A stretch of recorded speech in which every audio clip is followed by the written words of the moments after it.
भूत की कहानी। भूतिया ढाबा। एक दिन बच्चों ने पिकनिक जाने की बात कही।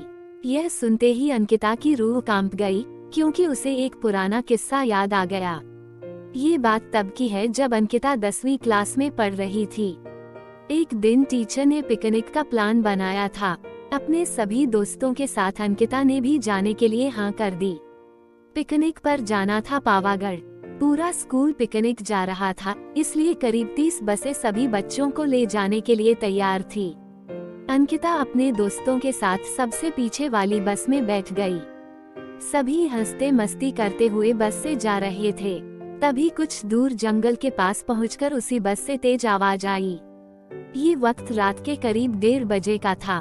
ड्राइवर गाड़ी से बाहर निकला तो उसे पता चला कि टायर फट गया है। ड्राइवर ने सबसे कहा कि बस का टायर बदलने में करीब 2 घंटे लगेंगे, आप सब नीचे उतर जाइए, मैं इसे बदल देता हूँ। आप लोग पास के ढाबे में जा सकते हैं, वहाँ गर्म गर्म चाय पी लीजिए और मैं इस टायर को फटाफट बदलने की कोशिश करता हूँ। ड्राइवर की बात सुनकर सभी बस से उतर गए और पैदल चलते हुए पास के ढाबे में पहुँचे।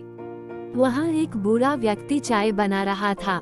इतनी रात को ढाबा खुला हुआ और किसी इंसान को चाय बनाते देख सबको हैरानी हुई।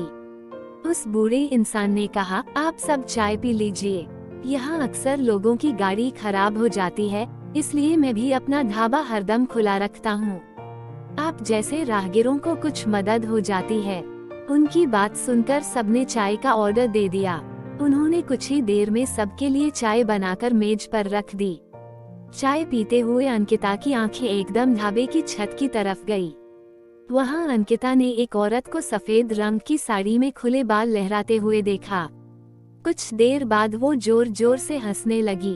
भले ही हंसने की आवाज किसी को सुनाई नहीं दे रही थी, लेकिन अंकिता ने उसे मुंह खोलकर हंसते हुए देखा था।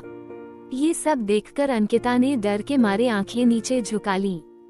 कांपते हुए किसी तरह से अंकिता ने चाय दोबारा पीना शुरू ही किया थी कि उसी वक्त जोर जोर से किसी के चिल्लाने की आवाज जंगल की ओर से आई। ढाबे में बैठे हुए सभी बच्चे और टीचर उस आवाज को सुनकर डर गए।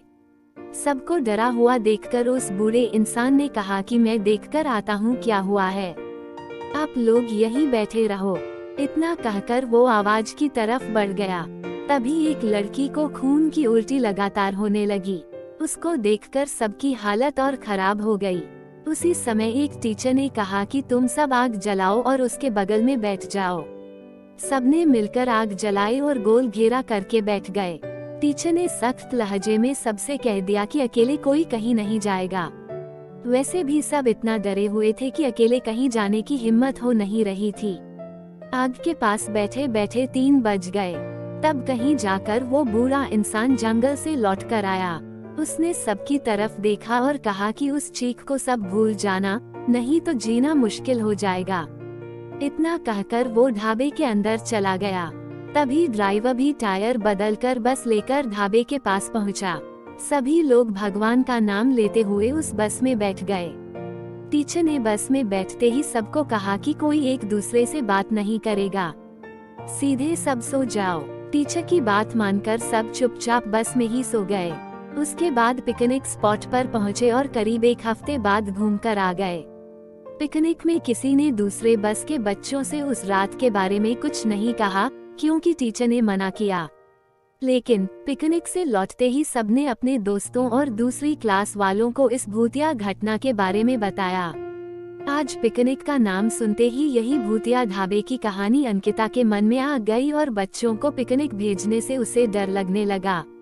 कहानी से सीख, बीती घटनाओं को भूल जाना ही अच्छा है, नहीं तो जीवन भर वो घटना डराती रहती है।